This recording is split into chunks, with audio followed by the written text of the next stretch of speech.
Olá, pessoal. Bem-vindos à nossa quinta aula sobre aprendizado de máquina, mais especificamente no assunto de Deep Learning.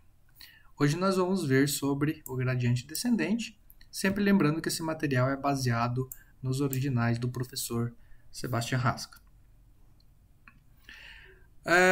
Algumas pessoas até me perguntam, né, ou acabam perguntando, como que se aprende Deep Learning ou como que se acompanha todos esses materiais de Deep Learning, porque os últimos anos foram anos bastante frutíferos nessa área, tendo aí, em 2018, eu vi uns números aí de algumas estatísticas, mais de 20 mil artigos, cada um com uma arquitetura, uma solução diferente, né?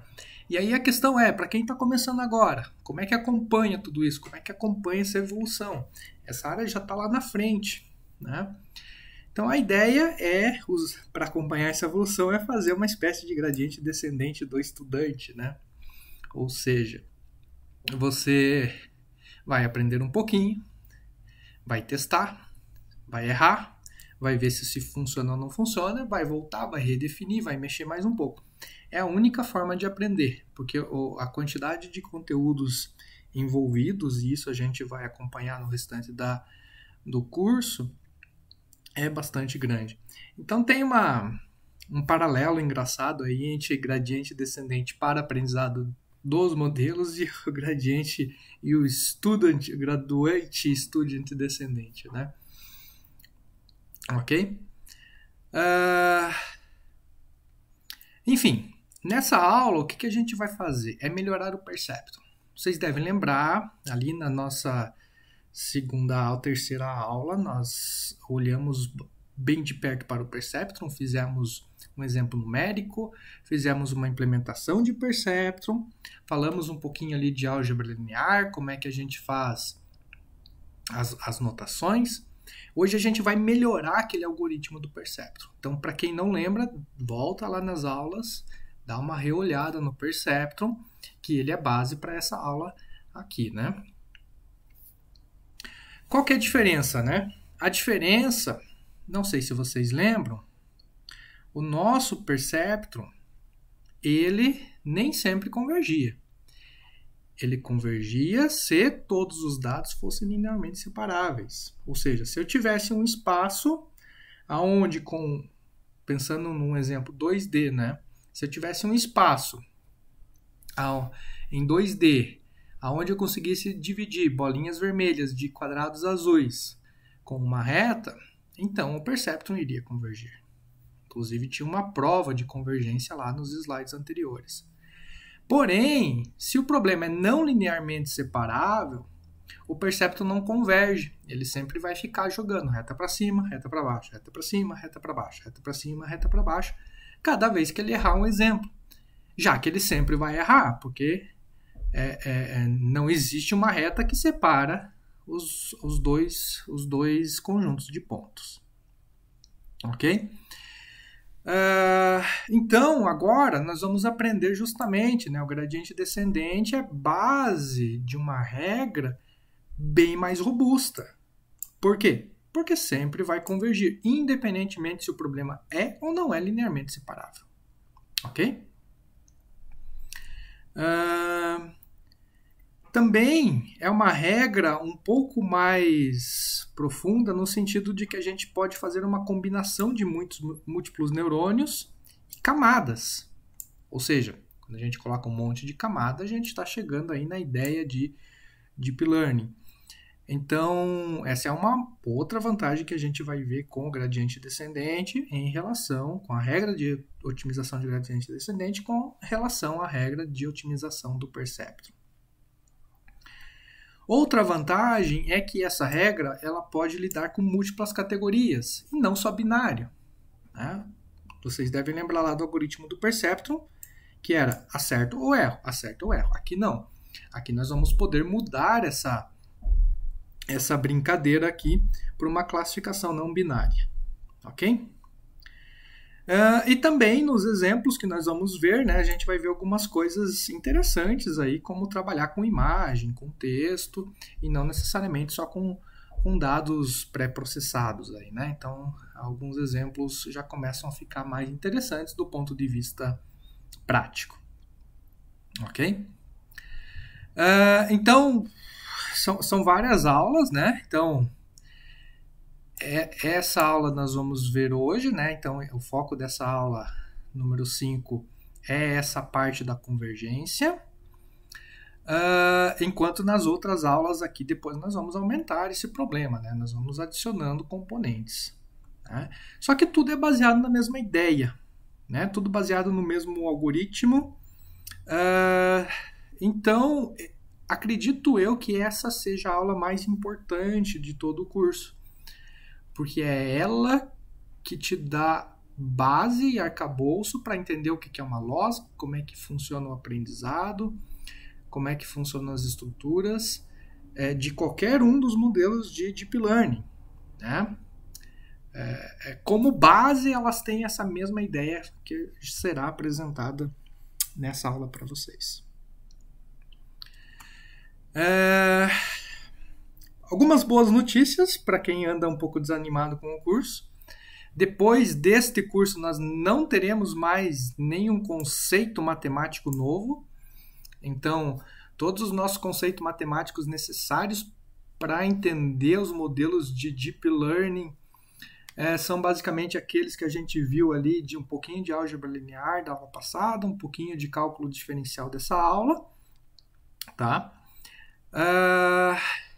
E o resto vai ser simplesmente extensões e aplicações desses conceitos. Então, quem está em dia com a disciplina de álgebra linear e disciplina de cálculo, aí principalmente a parte diferencial, vai achar isso aqui bastante simples, bastante fácil de entender. Quem nunca fez esse tipo de disciplina, no YouTube tem vários cursos que ensinam, recomendo para dar uma boa base. Então vamos recapitular o Perceptron, né? Então o nosso Perceptron, pensando naquele caso online, né, ou também chamado de estocástico, nós temos que a nossa regra de ativação do neurônio, né, se faz os pesozinhos, as entradas vezes os pesos, mais o bias, vezes uma função de ativação, que no caso a nossa função de ativação é binária. Ok? Ou ela ativa 0, ou ela ativa 1, e nada além disso. Isso aqui a gente pode reescrever na forma vetorial, e isso a gente já viu nas aulas passadas. Outra coisa é a regra de aprendizado. Né? Então, nós temos aqui uma base de dados D, composta por exemplos de entrada e a sua respectiva saída, né?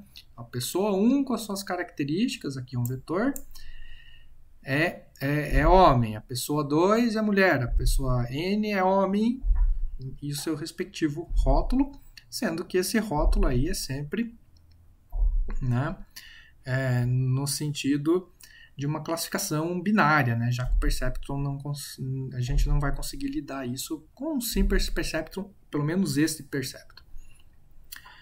E aí a gente tem a nossa regra de atualização. Como é que é a regra de atualização? Iniciamos os pesos com 0, iniciamos os bias com 0. Para cada parzinho de entrada-saída, ou seja, vetorzinho x e y, presente na nossa base de dados, nós calculamos a saída do neurônio, fazendo a regrinha aqui em cima.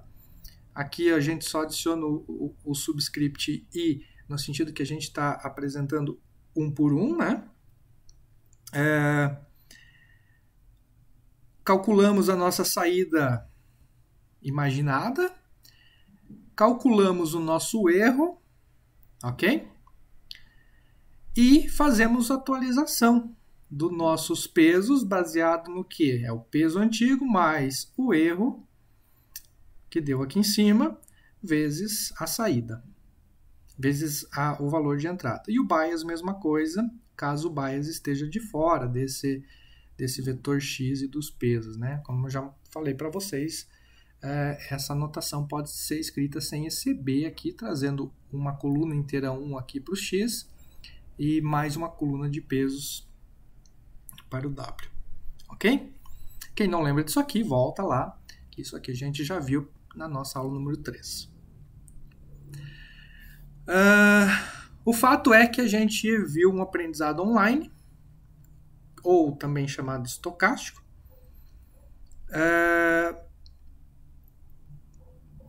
O que é o aprendizado online? A gente apresenta uma amostra por vez. Apresenta uma amostra para cada uma, né? Apresenta uma amostra, calcula a saída, calcula erro, update. Mais uma amostra, saída, erro, update. Mais uma amostra, saída, erro, update. Para todo mundo existente aqui no nosso conjunto de amostras. Isso é chamado de online, né? Para cada uma que você apresenta, você faz o update. Mas a gente tem algumas variantes desse aprendizado online, também chamados de aprendizado por batch ou por mini batch. Ok? Então, qual que é a diferença? O online seria dessa forma, o batch seria isto aqui. Qual que é a diferença? Que em vez de computar a saída, calcular o erro e fazer o update do W, nós fazemos o update apenas da diferença do W. Ou seja, a gente vai para cada um das amostras aqui dentro, a gente vai calcular a saída, calcular o erro e fazer um somatório desses erros, dessas diferenças de W e de B. E depois, sim, usando essas diferenças de W e de B, que a gente vai fazer o update do W. Certo? É um pouquinho diferente aqui. Aqui a gente faz o update do W já direto, pelo erro individual de uma amostra. Aqui a gente vai fazer o update do W pelo erro somado de todas as amostras. Então essa aqui é a diferença do online versus o batch. Online apresenta uma, faz o update. Apresenta a segunda, faz o update. Apresenta a terceira amostra, faz o update.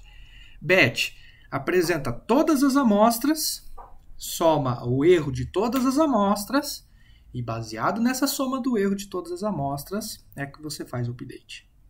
Ok? Na prática, para esse modo online funcionar bem, a gente normalmente faz uma mistura, certo? A gente embaralha aí os treinamentos de entrada para não ter a chance de apresentar um monte de amostras da classe 1 e só depois um monte de amostras da classe 2. Então, apresenta 1 da 1, da 2, 2 da 1, assim, de forma aleatória, né? Então, se você aleatorizar esses índices, como a gente fez no código lá, que a gente já estudou, isso aqui normalmente funciona melhor, né? Outra forma de fazer online, né, uma alternativa número 2 em vez de para ter interações, pick a random, né? Pegar um objeto randômico de dentro dessa base aqui, né? É a mesma coisa, só que nesse caso você não precisa embaralhar a base, né? Mas como você vai pegar um randômico, é basicamente equivalente, mas aqui você está fazendo por amostras, enquanto que aqui você está apresentando todos, né? Tá? Mas é só um detalhe. E a gente tem um meio termo entre o aprendizado online e entre o aprendizado batch, que é o aprendizado que a gente chama normalmente de mini batch. Qual que é o mini batch? A ideia é igual do batch, ou seja, apresenta um monte de amostras, acumula o erro e baseado neste erro acumulado é que a gente faz o update do W. Só que nós não vamos apresentar todas as amostras.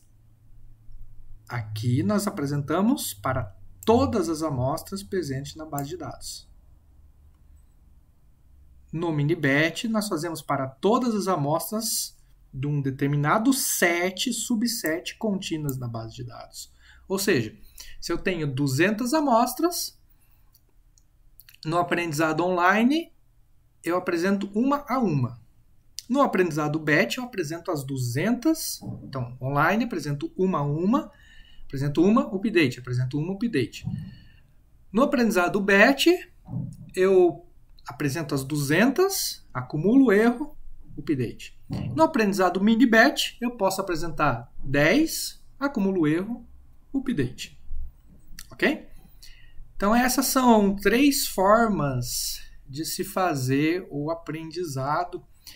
E isso é bastante interessante porque os seus efeitos, tanto do online, do BET e do mini-BET, são bastante grandes dentro do gradiente descendente que a gente vai ver.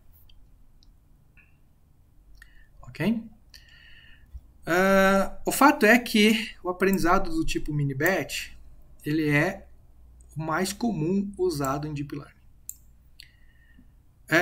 Primeiro, depois a gente vai ver isso aqui com mais detalhes. Você escolhendo um conjunto de dados, ou seja, uma matriz X de entrada e não apenas um vetor de entrada, você tem a vantagem da vetorização. Porque você está dando um monte de entrada ao mesmo tempo, como você tem um monte de processador na tua GPU, tu pode calcular a saída de várias amostras por vez. Se vocês lembrarem da aula passada, é aquela diferença onde a gente tinha o x maiúsculo indicando uma matriz e o x minúsculo indicando que era uma entrada só.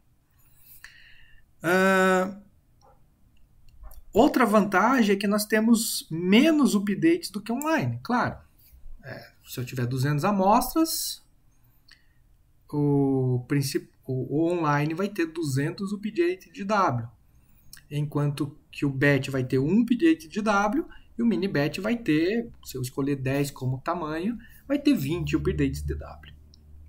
Então tem menos update, o que me leva a um resultado menos ruidoso do meu aprendizado. Depois nós vamos ver o porquê disso. Embora faça menos updates que o online, faz mais updates do que o BET, porque o BET, ele, embora seja a melhor alternativa do ponto de vista de otimização, ele não é uma alternativa muito viável, porque cada update demora muito. Você precisa apresentar toda a base de dados para atualizar o W. E essa atualização nem sempre é suficiente. Você vai ter que apresentar mais uma vez toda a base de dados para atualizar. Então, o BET normalmente precisa de mais épocas para convergir. O online precisa de menos épocas, mas como ele tem um comportamento muito ruidoso, ele tende a cair em zonas não interessantes. E o mini-BET tem um compromisso entre as duas abordagens. Tá? Então, lembrando lá do Perceptron, agora nós vamos mudar do Perceptron para regressão linear. Como assim, professor? Nós vamos apenas alterar a função de ativação. Lembro que o Perceptron, a minha função de ativação era binária. Vamos voltar aqui no slide. Onde que tá? Onde que tá? Passei rápido demais. Minha função de ativação, né? Que eu pego aquele somatório Z que ele dá aqui no neurônio e passo para uma função de ativação. Se for menor que 0, sai 0. Se for menor que 0, sai 1. Essa é a minha função de ativação, a saída binária dessa função de ativação. O que nós vamos mudar? Nós vamos mudar essa função. Agora não vai ser mais binária, agora a função de ativação é uma função em identidade, né, ou uma função linear. Ou seja, o x que entrar na minha função de ativação, a saída dele é o próprio x. Ou seja, ele pode, esse valor da função de ativação, que antes assumia ou 0 ou 1 como erros, agora vai assumir qualquer valor dos reais como um erro. Essa é a única diferença do ponto de vista estrutural, da estrutura do neurônio, se a gente considerar Perceptron e regressão linear. Eu mudo esta função de ativação aqui. Ok? Então você pode pensar como a regressão linear como sendo um neurônio linear. Né? Antes o Perceptron era um neurônio com uma escadinha lá no fim de função de ativação. Agora o Perceptron, agora a regressão linear é um neurônio com uma ativação linear. Ok? E a gente vai estar fazendo o quê? Regressão linear, a princípio, usando gradiente descendente. Tá? Como assim, professor? Ou mínimos quadrados, né? Regressão linear por mínimos quadrados. Tem um pouco de confusão de nome. Mínimos quadrados é uma técnica para fazer a regressão linear. Tá? Não sei se vocês lembram, se vocês fizeram aula de estatística, mas normalmente na estatística chega-se lá no fim da estatística, lá no curso, na parte final da estatística, o pessoal faz uma regressão linear, só que usa-se a solução analítica da regressão linear, ou seja, a regressão usando equações normais. Como assim? O conjunto Wzinho, né, ideal para aquela solução é isso aqui. E ponto. Resolve-se essa equação e eu tenho minha solução. Como assim, professor? Não entendi nada do que apareceu aí. Tem um material extra aqui, deixa eu abrir esse material extra.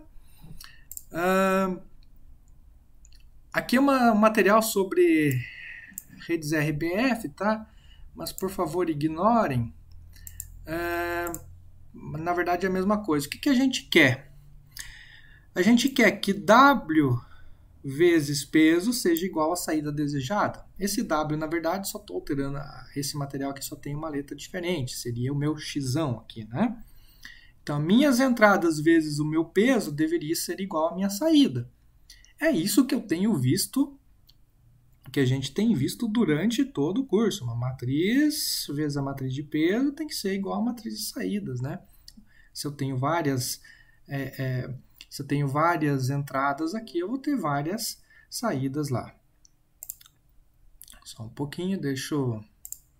Senão vai reiniciar aqui. Pronto. Isso aqui seria facilmente resolvido se H fosse quadrada. Por quê? Multiplico esse lado da equação por menos 1. Então, H vezes H menos 1 cancela. Multiplico o outro lado da equação por H-1, aparece o H-1 desse lado da equação. Então, W final é igual a H-1 vezes Y. Para quem não lembra, H-1 é a matriz inversa dessa H aqui. Só que nem sempre essa matriz é quadrada, né? Porque ela depende o quê? Do número de entradas e do número de Ws. E você nunca tem essa garantia de que ela será quadrada. Então, para garantir isso, para você obter uma matriz quadrada, é muito simples. Multiplica ambos os lados por H transposto. Então, uma vez que você pega esse H vezes W igual a Y, multiplica dois lados por transposto, então aparece um transposto desse lado, aparece um transposto desse lado, você tem que essa multiplicação aqui te obter uma matriz quadrada. Poxa, mas se isso aqui é uma matriz quadrada, eu consigo inverter e cancelar. Então, se eu multiplicar isso aqui pelo seu oposto, que é a matriz inversa, eu cancelo esse termo do lado de cá. Então, multiplico ambos os lados da equação, este lado da equação e este lado da equação, por isto aqui inverso. Então, multiplico por isso aqui inverso, esses termos somem, sobra W. Multiplico isso aqui por isso aqui inverso. Então, aparece essa equação lado inverso do lado de cada matriz. Então, eu tenho que W igual a H transposto vezes H, inverso vezes H de T vezes Y, e eu tenho a solução da minha regressão linear. Ok? Se eu tiver um bias, né, o meu W0, basta adicionar aquela coluna de bias, como a gente já comentou, e adicionar o peso zero, e a solução acaba sendo exatamente a mesma. Tá? A única diferença desse slide para o outro slide é que não está H e está em função de X, certo? Então, de novo, né? Transposto menos 1, transposto Y. Transposto menos 1, transposto Y. Ok? Essa é a solução analítica. Basta eu resolver. E eu tenho a solução da minha regressão linear sem precisar fazer nada de rede neural, sem precisar nada. Todavia, o problema é essa inversão de matriz. Essa inversão de matriz ela é um pouco problemática, né? Normalmente é a melhor abordagem. Sem sombra de dúvidas, é a melhor abordagem, porque dá o resultado mais exato possível. Embora, como eu te falei, a inversão da matriz pode ser problemática em base de dados grandes.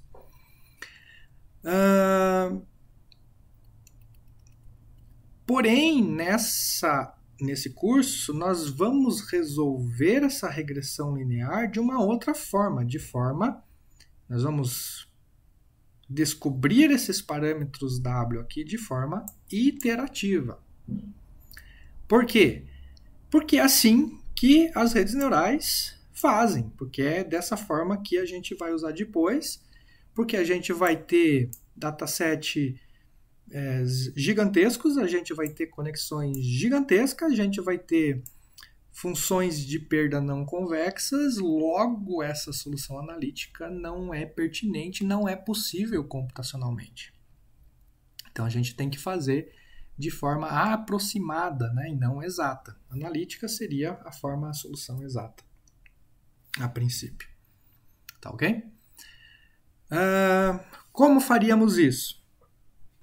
A gente pode fazer por força bruta.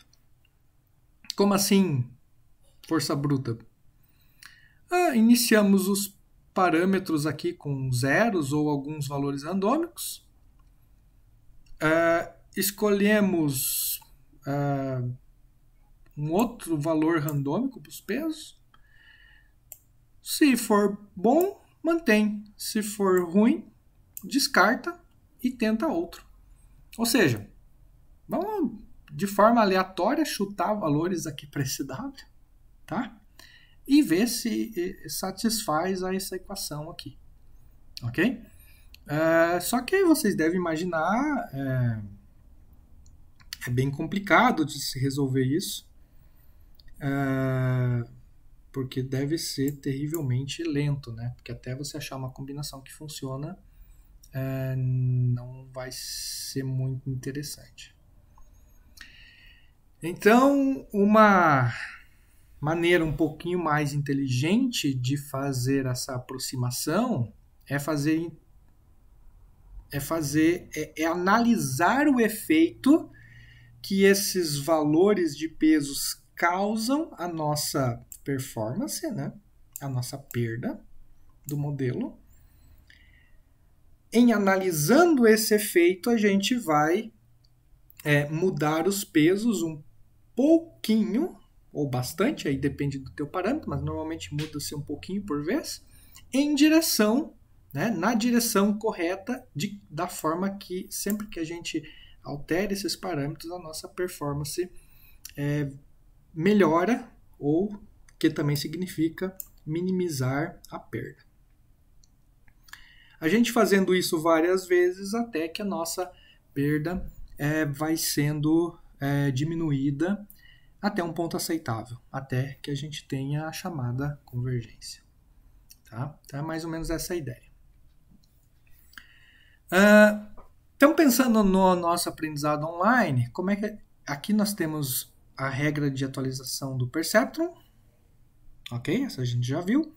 E aqui a gente tem o nosso gradiente descendente, que a gente chama agora de estocástico. Então, o modo online do Perceptron também é chamado de modo estocástico aqui. Gradiente descendente estocástico, por quê?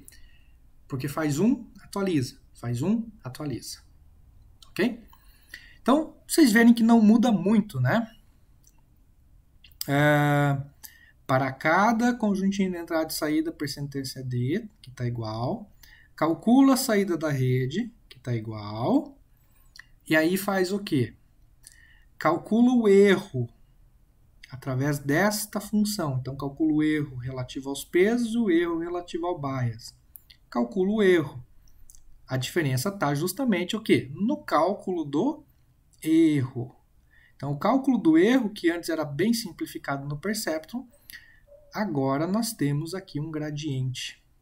Ok? Nós temos um gradiente. E depois atualiza peso. Peso mais erro vezes entrada. Peso mais um erro.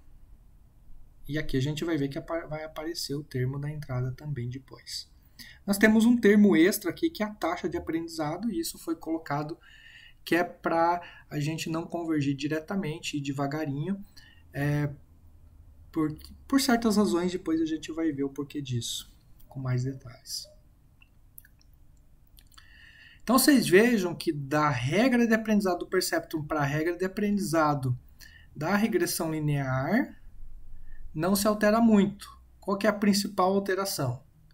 A fórmula de cálculo do erro, que é bem parecida, né? Para o bias é isso, acaba sendo igual, inclusive.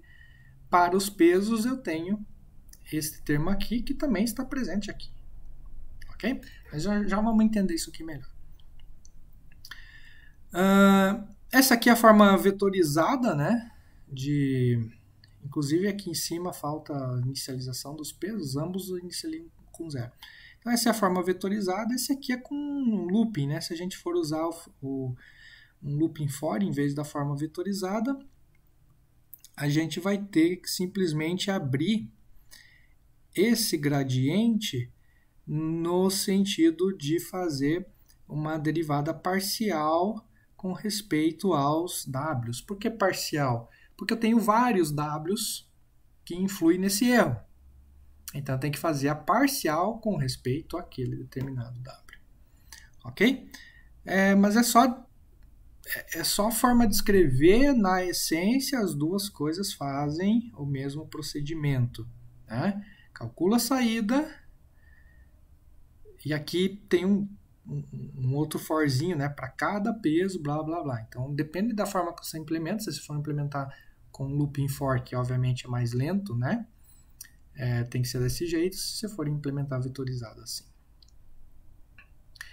Então, nós temos... Então, como eu já falei, né, coincidentemente, isso aqui parece ser muito próximo ao Perceptron, exceto pelo quê? Exceto que o Perceptron, isso aqui, este erro aqui, ou era 0, ou era 1, ou era menos 1, certo? Aqui, esse erro pode ser um número real qualquer. Né? A predição pode ser um número real qualquer, logo o erro também pode ser um número real qualquer. Tá? Isso implica em alguns problemas. Então, é chamado estocástico.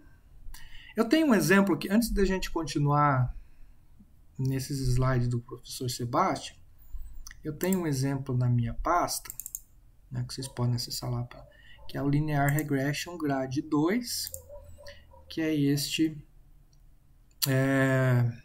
Colab aqui, esse Python Notebook aqui. Então, o que a gente está fazendo aqui? Aqui eu mudo um pouquinho a notação, eu estou usando o Y para saída, que seria equivalente ao meu Y chapeuzinho, e estou usando o T como target, né, que é o meu Y real lá da notação do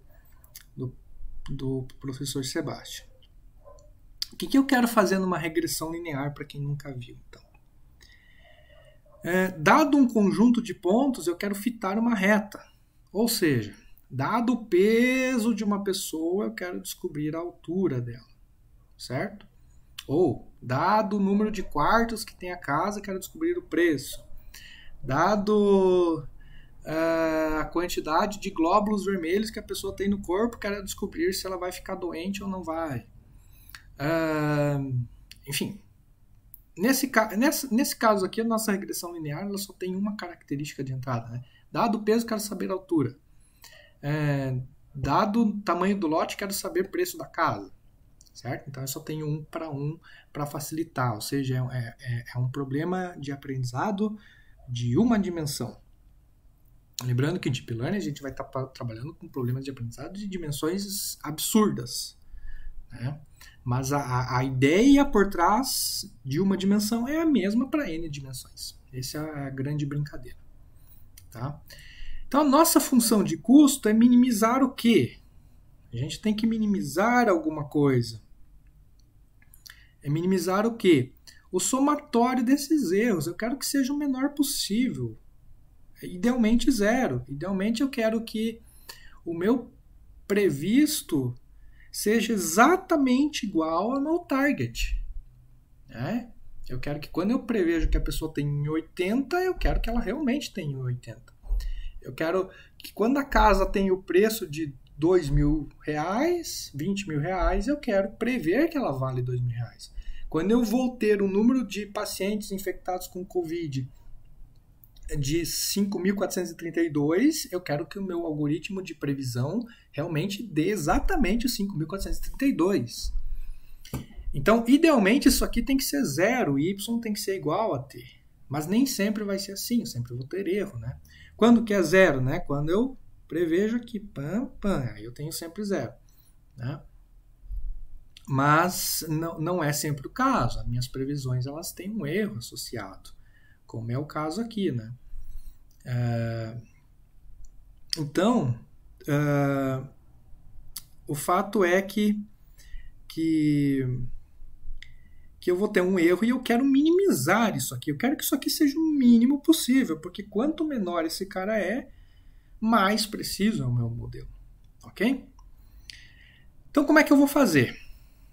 Aqui tem uma implementação, depois eu quero que vocês acompanhem, vou deixar como tarefa de casa, para vocês acompanharem com calma aqui os exemplos, tentarem entender o código. Eu não vou passar por esse código de uma forma tão lenta. Tá? O fato é, como o meu modelo aqui ele só tem uma entrada, então a minha função de custo ela é apenas dada por uma variável. Então aqui, quando que seria o meu mínimo? Quando o meu W aqui for muito próximo de 2, 1.9 alguma coisa, é onde eu vou ter o erro mínimo para esses dados de entrada aqui. Ok? Então eu estou querendo chegar com um W aqui próximo a 2. Essa é a minha função.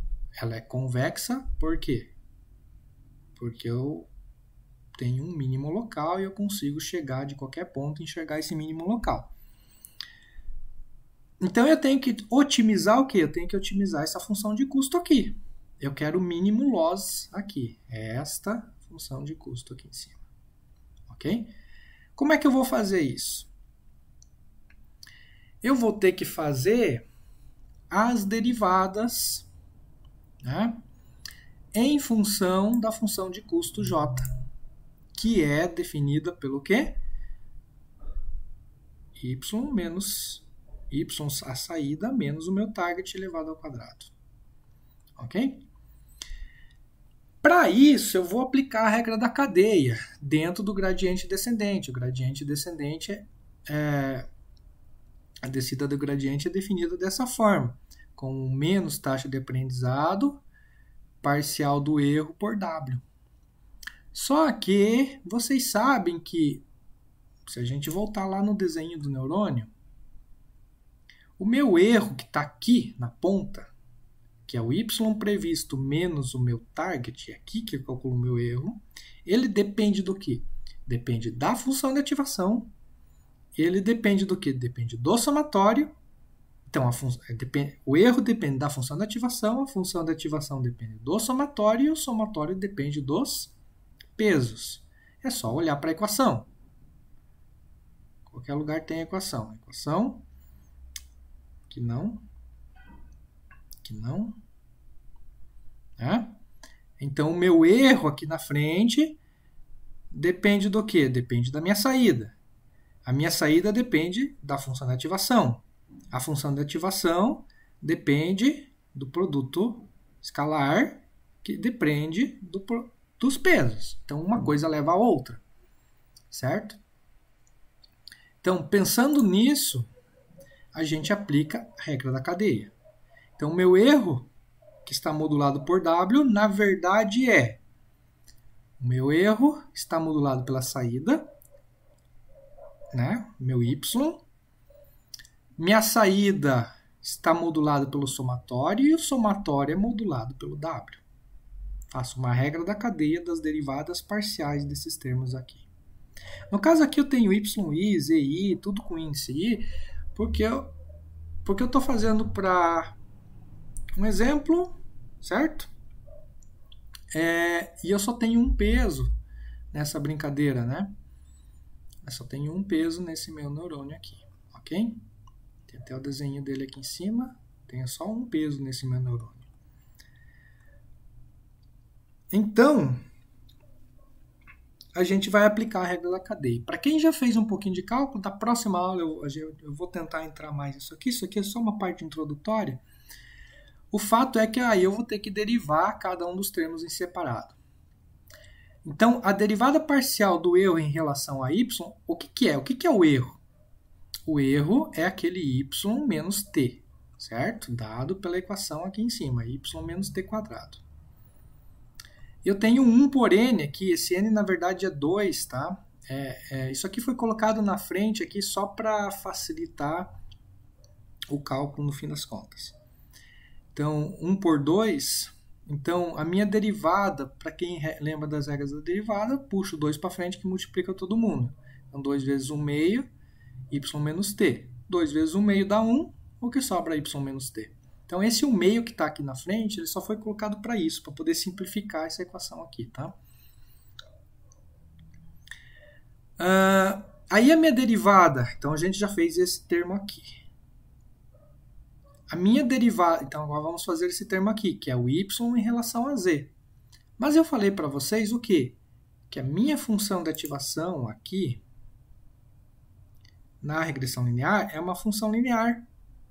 Ou seja, x, a função de ativação vezes x é o próprio x. Então, a derivada de um escalar é o quê? De uma função linear, desculpa, é 1. Né? Porque ela sobe sempre em 1. Essa é a quantidade que ela varia cada vez que eu vario 1 no meu w, ela varia 1 na resposta. Ok? Calculamos esse termo. Falta o último, que é o quê? A parcial de z dado w. Então, a parcial de z dado w é aquele produto escalar das entradas vezes o peso. Como eu estou querendo a parcial em relação a w, eu cancelo os w, sobra x. Ok?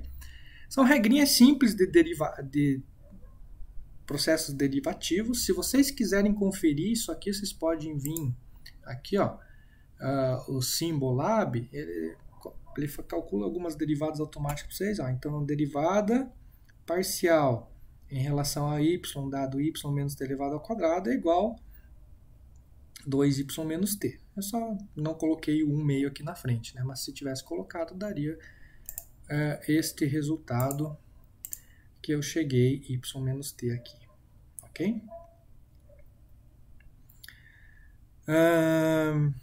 Por isso que aquela disciplina, né, de cálculo é bastante importante, né? Porque tudo é baseado, principalmente a regra da cadeia, né? Principalmente a regra da cadeia é algo bastante usado aí em aprendizagem de máquina.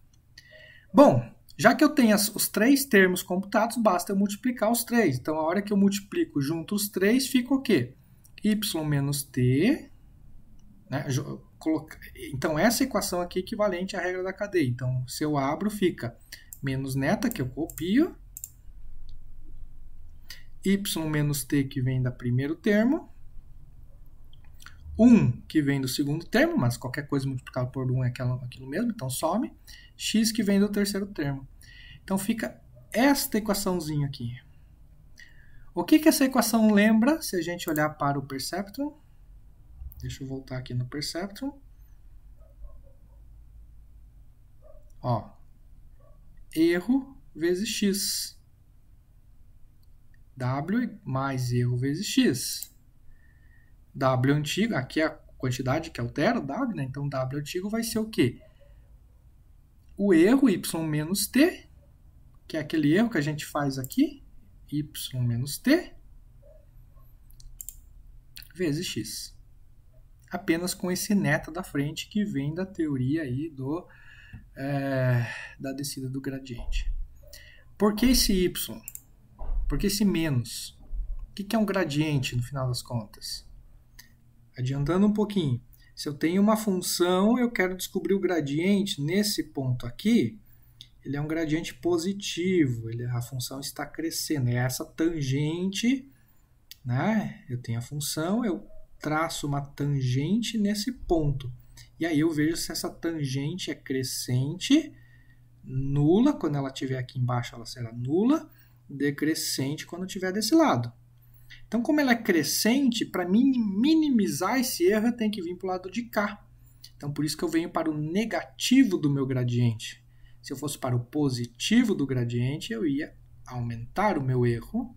Como eu venho para o negativo do gradiente, eu diminuo o erro até chegar aqui. Quando eu chegar aqui, o meu gradiente será negativo, né? Porque a minha reta está crescendo. Como eu vou ao contrário, eu tenho que aumentar os pesos. Aqui eu vou ter que diminuir os pesos. Ok? Então, por isso, desse menos aqui na frente da fórmula, né? Porque eu vou para o negativo do meu gradiente, não o positivo dele. Ok? Então, se a gente pensar em processamento BET, eu faço um somatório de I até N, ou seja, de todo mundo, né? Lembrando que aqui a forma não é vetorizada. Então, tem o somatório de todos os I's, de todos os T's. Ok? O que dá na mesma, né?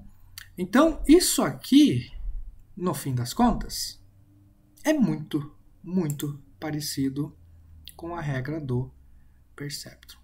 Muito parecido.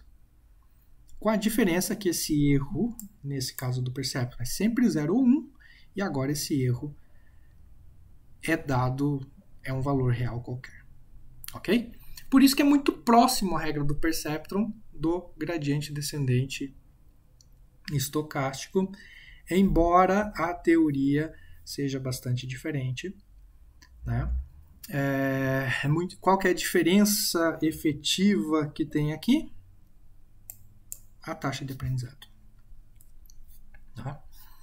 Em termos de cálculo, é a taxa de aprendizado. O resto é tudo igual. Ok?